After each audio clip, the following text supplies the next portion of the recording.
সালাম আলাইকুম।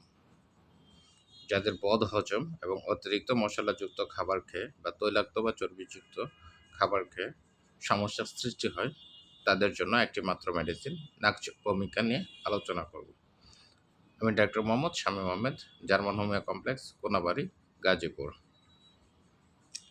যাদের উপরোক্ত খাবারগুলো খেয়ে সমস্যার সৃষ্টি হয়, খাদ্যদ্রব্য ভালোরূপে পরিপাক না হইয়া আহারের ২-১ ঘন্টা পরে পেট ব্যথা, মুখে টক জল ওঠে ইত্যাদি সমস্যার সৃষ্টি হয়, তাদের জন্য নাক্স ভূমিকা অত্যন্ত কার্যকর একটি মেডিসিন।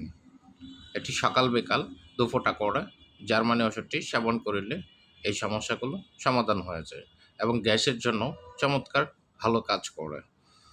যাদের গ্যাস অনেক বেশি রয়েছে, তারা এই মেডিসিনটি 1 পাওয়ার সেবন করিতে পারেন। সেবন করিলে গ্যাস এবং খাবারের যে বদহজম সমস্যার সৃষ্টি হয়, সেগুলো সম্পূর্ণরূপে সমাধান হয়ে যাবে। আসসালামু আলাইকুম। সবাই ভালো থাকুন, সুস্থ থাকুন।